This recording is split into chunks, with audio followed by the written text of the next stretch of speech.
So, I have a husband. His mom hates me. She doesn't like me. Well, get this. His mother finally convinces him to leave me. And what does this mama boys do?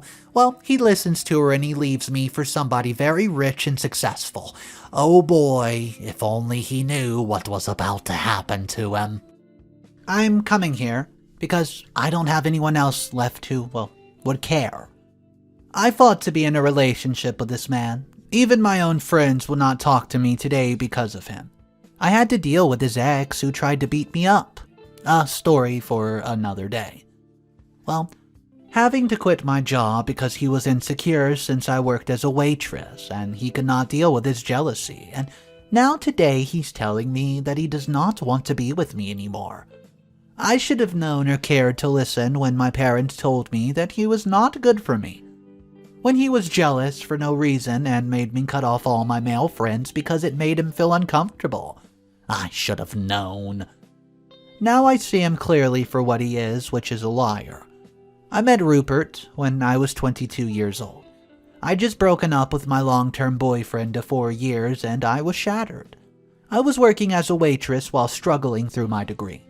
My parents did their best to support me, but they had me at a very old age and were now retired. Because of my timetable, I was unable to take all my courses in time, so I had to make arrangements.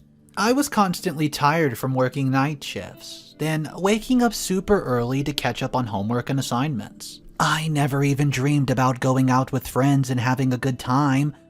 That was until one day, a guy came into work. He was in his 20s, but I could not tell his exact age. He was on a date and he looked bored out of his mind. He did talk to me several times and maintain eye contact, but I thought nothing of it. But when his date left, he asked for my number. He said he did not normally do this, but he was interested in getting to know me. Things did not work out with her, but I caught his eye.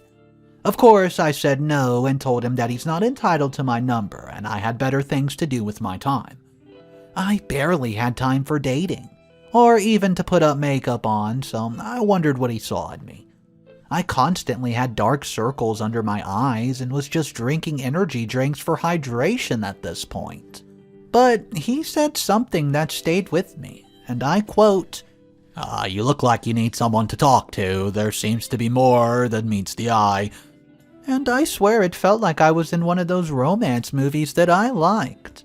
I forgot about this guy until one day I was buying food and then I got short on money. I returned the things and was walking up to my Uber when he called me.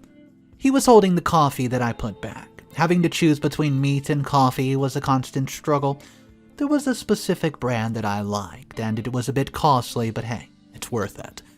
He told me that he did not know about me, but he'd go crazy without his coffee and I could not help but be grateful for what he had done for me.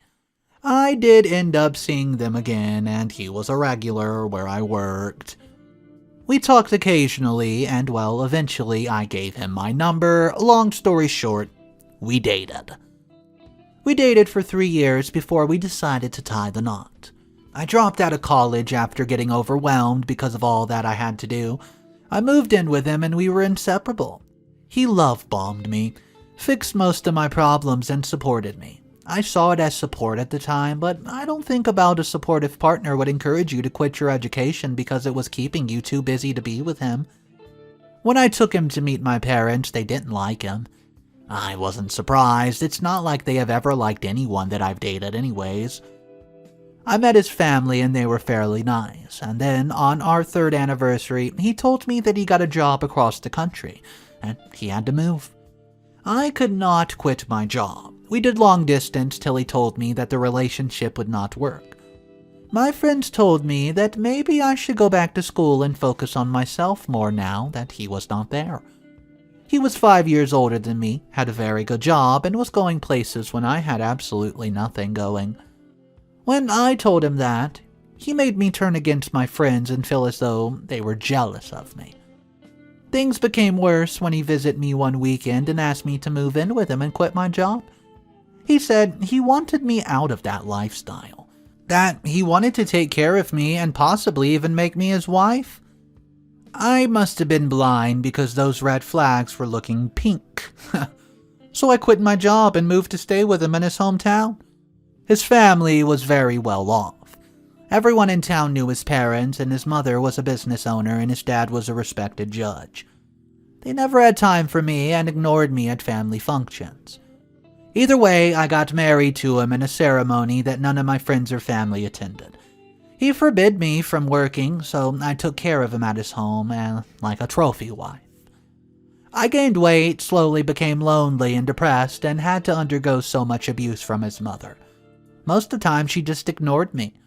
But if she called me, then I had no choice but to go running. I dared not to say a word to him about how she treated me like her personal shopper, and how bullying me was her favorite hobby. So, what made him decide to divorce me and leave me with not a cent to my name and nowhere to go? It all has to do with the family heirloom. He decided to give me a necklace that once belonged to his grandmother on my birthday. His mother was having a little lunch for the ladies, so I decided to attend wearing it. She has always been on me about my sense of fashion, so I was sure that this time she would at least compliment me. When she saw me wearing that necklace, she told me that it was ugly and looked like it had been made from melted coins. Well, okay then. And then she asked me when I was going to give her grandkids, since all I did was waste her son's money anyways. I told her that my husband and I were just not ready yet. We were looking for a bigger house to buy, and then we would get into that. And then his cousin Gloria laughed and said it was a wonder that my mother-in-law would allow such bad genes in the family. Gloria has always been the bane of my existence. She's my mother-in-law's favorite niece. She's my husband's second cousin, but she is very close to the family. I might have said that my husband's family had money, but Gloria's family had real money. I mean, she was usually out of the country in the Alps, Paris, London, you name it, and she could brag about it. She was one of the few people I saw my mother-in-law respected. When I got home, I told him what his mom said about the necklace, and he was upset because his grandmother was very important. He told me that his mom had gone too far now, and I told him this because, well, I was tired of her abuse and I didn't want to put cracks in the relationship if I didn't do something. I was looking at decades of misery. He went out and then came back hours later. He refused to talk to me, went into his study, and then came out. He told me that he was done with me, so I asked what it was that I did. He told me that I was telling lies to everybody about his mother. Well, I asked what he meant, and he said that I was the one who insulted it, not my mother-in-law. Everyone present had confirmed it. He told me that I was taking advantage of his kindness, but he felt as if it was useless. In fact, he didn't even love me anymore. As I'm writing this, well, I have my appointment to divorce him in a few hours, and it's looking bleak for me, so, I signed a prenup. I'll likely get nothing. It was all so sudden. I could not stop crying after what happened. But thinking about it and writing about it has made me realize that maybe this is what is best for me. I need to tell myself that, otherwise I'll fall apart. I've sent my parents a message asking to move back in, and they just blue-ticked me. My friends told me not to contact them as well, and they told me that would happen, and I didn't listen, so now I have to reap what I've sown. The regret runs deep. All those years for a man who put me over and over one misunderstanding, I just feel like karma must be laughing at me right now. Update number 1. 2 months later. Hey guys, an update. It's been a lonely few months. Ironically, I got divorced in winter when it's difficult to find jobs in hospitality. I got some money from him, barely enough to survive a few months. I've been sending my resume out, but hey, no avail. The worst part is that I'm stuck in this town and I'm unable to relocate without money. I begged him to help me, but the entire family's iced me out and is not giving me a chance to speak. What was I expecting, though? They don't care, they can easily replace me. I have no one to talk to. The friends I've gained when I got married have not been answering my calls. and I can feel the stares when I'm out and about. People who used to respect me are now treating me like I'm a beggar. As for my family, I've tried to apologize, but they don't want to contact me. I don't blame them because I was the one who decided to go no contact, and I'm not even 30 years old yet, but I look so much older. I've lost so much weight, and I have to force myself out of bed every single morning. As for him, I heard that he's dating someone, but I don't know who it is yet. It could be that woman he's dating is the reason that he divorced me. I'm sure his mother planned this a long time ago, just to get rid of me because I've never been good enough. I've been trying to watch positive videos online and just read some articles that give me tips on how I can get over this. No matter whom you believe in, please, may you keep me in your thoughts because I feel like I'm drowning. What's up guys, Mr. Reddito here. I just want to let you know, OP did not update for quite some time. In fact, the next update did not come out for a whole year. That's right, update number 2, 1 year later, and guys, go ahead and subscribe to the channel because this is an ongoing story. Hey, it's been 1 year since my last update. Thank you all for your words of encouragement, and I realized that a lot of what happened was my fault. I didn't love myself enough, that's why I instantly sought comfort here posting this. Well, he was safe, Robert. He offered me safety, and once he was involved in my life as a problem solver, I gave up myself for him. A few weeks after my post, I got a job doing admin work for a small business in town. The shop owner was a divorcee like me. We talked about our experiences and quickly became friends. I started to work out, eat healthy, get back into my hobbies, and just reach out to my friends. Some gave me a chance and heard me out and were able to convince my family just to come and visit. Well, when I saw my mom for the first time in years, I just burst into tears. It wasn't easy, but I slowly got my life back on track. My friend Alicia got me in touch with one of her friends who was offering leadership in IT. It was a boot camp setup style, and there was a fee, but also a chance to learn skills that they provided accommodation. I paid half of the fee, and then I paid the rest off by helping Antonio, who, by the way, is the owner. I was apparently a whiz at Excel and organizing some tasks. After I completed it, he asked me to stay on as his assistant, which I happily did. The salary increased significantly as he got more people to join his programs. He also got me working with him on some side projects, and there I felt like I found my purpose.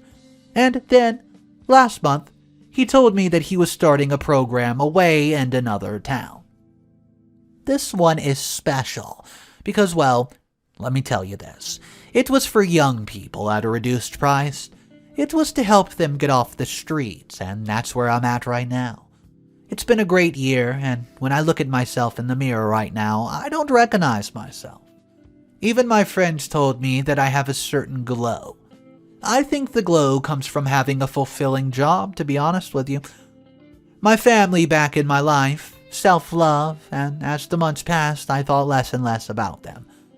It was not like I got over him overnight. Sometimes I would miss him when I thought of all the good things that happened between us. I'd find myself Googling him but stopping the search. I didn't want to see pictures of him with his mother, Gloria, and his female co-workers who he told me not to worry about. I told myself to close those tabs and go back to sleep. And then he followed me into my dreams. I fell off the wagon and texted him several times, but he never responded. And then Antonio told me one day that maybe I should stop looking back and simply look forward. And trust me, well, trust me on this one. When I started looking back, he faded and I started to see a future for myself. I mean, I look at what I've done in the past year and I'm absolutely shocked. I bought my own car, have a good apartment in a safe neighborhood, and I'm helping young kids learn basic IT skills. I'm proud of myself. I'm winning. Update 2 weeks later. Oh my gosh, I just had a panic attack for an hour straight. I'm home, and I promise I'm safe, I think. I don't know why, but I'm very spooked right now. Well, I guess I do know why. I've worked so hard the past few months and I was doing fine. Now I'm trying extremely hard to keep the contents of my stomach down. 2 days ago, Antonio called me regarding an important client that he wanted to work with. He could take on the work, but he was very busy and wanted me to do it. It was a very big company from the research that I've done on it, and I've not worked alone that much, and I still doubt my capabilities. After all, I've been doing this for less than 2 years. Well, with Antonio, who's been in the industry for over 15 years since he was in high school, I feel more confident. He told me the pay, which by the way was above average, and told me that it would be a 6-month contract. But if I did well, there would be potential for a full-time job. I've been applying for a few full-time jobs because I want to advance in the field, but with no luck due to my lack of experience, so he set up the meeting. The man interviewing me, Thompson, well, he looked very familiar, but I simply could not place it. After we were done, he chose to walk me out. We got into the elevator, and there I saw him. Standing right there in front of me was my ex. He greeted Thompson, but not appear to even recognize me. I got out of there as soon as it landed on the ground floor, and I would have gotten away with it too had I not been so nervous that I dropped my car keys. I noticed it when I got to my car and the keys were nowhere to be found, so I rushed to the reception and asked them if they have seen my keys. The lady told me to wait while she made a quick call. She told me that Thompson's assistant was going to bring me my keys and asked me to wait. And then it was just my luck that his assistant was no other than my ex-husband. Yeah, he flashed me a smile and said, here you go, don't go losing them next time. And I replied, thanks, swiftly. He turned in to walk away, and then he paused, turned back, and grabbed my hand. Susie? Susie, is that you? He was clearly shocked and gripping me very hard while my body absolutely froze. This was the first time I've seen him since we got divorced. I'd stopped looking for him a few months after we divorced, so I had no idea what he looked like now. He was not the man that I left. The man that I left was tall and lean with sharp eyes and an aura of confidence that was really just arrogance around him. This man was chubbier, he had thinning hair, and he was looking very shocked to have seen me. Leave me, I muttered to him, but he didn't let go of my hand. He dragged me away from reception until he was at the corner, and then he told me that I could not work here and I had to leave. So, let me get this straight. Now he's threatening me when I was about to land a big client, huh? I wanted to push him away, slap him or something, but I was just sitting there frozen with fear. I guess that saying which goes, you can't run from the past, is very much true. I've avoided his town for many years now, stupidly thinking that he would not leave, but now he was in front of me. He'd been doing so well. I wondered what happened to him to end up here. But those are thoughts that ran through my head hours later, and the speech I had wanted to give him for many years simply disappeared when I froze. Wow. He gave me a perplexing look and then he left. Why did he not want me to work here? It was not like he was the boss. I could do anything that I wanted. I sat in my car for 30 minutes, unable to catch my breath before I could drive myself home. And then I told Antonio that I could not take the job.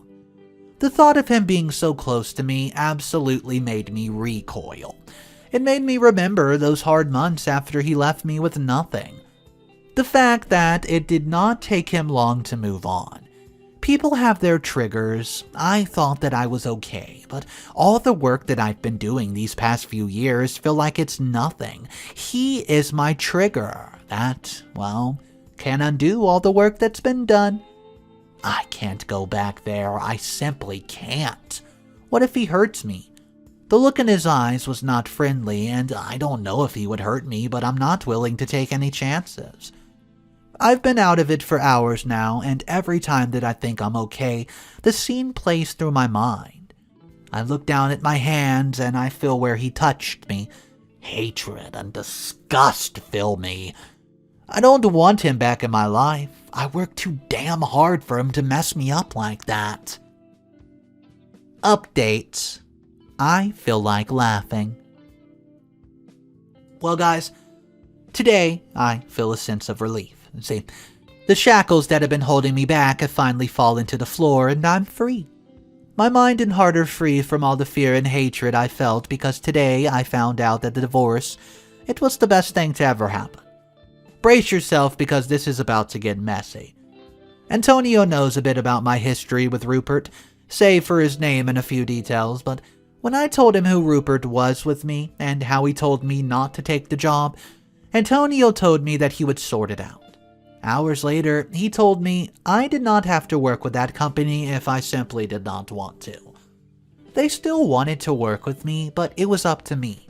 Even though it was not going to be short-term, I didn't know what I should do. And then Rupert. Well, Rupert sent me an email. He must have gotten it from his boss, but he asked to see me so that he could explain to me what was going on. He told me that it was not what I thought and he was just trying to protect me. I told Antonio, who offered to accompany me to the meeting. We met in a very rundown cafe in a part of town that I'd never have been to. He arrived a few minutes after I did, and for the first time ever, I saw how nervous he could get. "Oh, yeah, you look beautiful." I told him thanks, but he should get to the point because I'm busy. He asked if it was because I had a class to teach. I asked him if he was stalking me. He told me that he is always worried about me and was always protecting me, even though it did not seem that way. I asked if protecting me was kicking me out with nothing all because of his mother's accusations. So he tells me that he was not a good person back then. He had been arrogant and treated me badly, but now he realized and he was deeply sorry. Well, I couldn't believe him. I couldn't. He thought that a sorry could fix it. I told him that I had no interest in talking to him because I've made peace with him a long time ago, and I quote, "I knew that you were doing well in your work. If only I have realized how smart you were when we were together, we might have been able to have a family." Oh, disgusting. I asked him to stop being so cryptic and tell me exactly what was going on. After I left, his mother revealed to him that they were having money problems. He tried to get money to help them, but the debts kept piling up, and then his mother asked him if he was willing to marry someone just so they could solve the problem. It was then that he realized that she made us break up so that he could marry a wealthy heiress, so their money problems could be solved. He got married to her, and they did get money out of it. His parents retired and moved out of town, selling their business and leaving him in a loveless marriage trapped. His wife was demanding and emotionally abusive, unlovable, but he could not leave her. If he did, his family would simply lose everything. When he tried to leave her, she framed him for fraud and he lost his job. The only place that would hire him was Thompson's company. That's because it was a favor from Thompson to his sister, Rupert's wife. Guys, at this point, I was absolutely speechless. Everything that he had just told me sounded like a torture, and it had aged him prematurely. He used to have a certain light in his eyes that was now absent, and he continued on and told me that he had kept an eye on me over the years, and had seen how my life improved. Unfortunately, she found out about it and she wasn't happy. She broke his laptop, which had all the information that he gathered. I was horrified that he was keeping tabs on me over the years, though. But now things with her had gotten so bad that if she found out that I was back in his life, she would hurt me. So, I sat there across from him, watching him as he got more and more emotional. Yet, well, I don't know. I didn't feel a thing. I think I did sense a bit of pity, but I was not moved. This is saying a lot considering the stuff I've been through with this man. But now, I could sit across from him and see that he was the one who messed things up between us, and now he was regretting it deeply. I told him, that I was not going to take the job if he was worried. I wanted nothing to do with him or his wife, and I stood up and left. But then he held my hand to stop me. He looked me in the eyes with such intensity that I looked down, and just in time for his phone to ring, on the screen was a picture of him and his cousin Gloria, and Gloria was wearing a wedding dress. "Who's your wife?" I asked him. He looked down at the wallpaper and snatched his phone. He started looking everywhere, except for at my eyes, so I asked him in a more abrasive tone, "Did you marry Gloria? Your cousin?" Oh, honey, it's not what it looks. I was forced. I don't want to be with her, though. I want you. If you're able to wait for me, I can leave her. She's nothing like you. You married your cousin? Second cousin, honey, second. Is that even legal? In most states it is. And then now it made sense why Thompson looked so familiar. He was her brother. I started to laugh. I could not even contain myself and laugh when he was gone. He begged me to stay, but I told him that his life was so messed up and I just simply want no part of it. I didn't think that I was going to take the job because, well, she sounded like a nutcase. But she's fat and ugly. I'm miserable with her, he said. I ignored him. When I got back into the car with Antonio, I told him everything. When we went back to the office to work, every few seconds we would remind each other about it and just burst into laughter. Let's face it, Rupert was a joke back then, and he still is now. He's been texting me nonstop to the point where I had to block him. It gives me great satisfaction to know that he's been suffering for the past few years. It seems karma never disappoints. The saddest part about this story to me is the fact that OP had to endure all this, go through all those panic attacks, and all OP was trying to do was just get her life back in order, get away from that guy who left her for another girl because he's a mama's boy, and just try to hold it together. But what are the odds that she was going to run into her ex, nonetheless, at the new job that she was taking that Antonio sent her to go get? Guys, could you even imagine being in that position? Maybe you have been in something similar. I would like to hear from you guys exactly what you would do. Pretend you're in OP's position and Antonio sends you to land that big old job that you desperately want, and then you find out that the assistant of the person you just tried to talk to was no other than the one guy who made your life so miserable, and you just finally got over it. Drop your comments down below. That was my headset that fell. Let me know your comments, guys. Don't forget to click that subscribe button if you're new to the channel, because I do post daily and I try to cover every single update. Guys, have a fantastic day and I'll see you in the next one.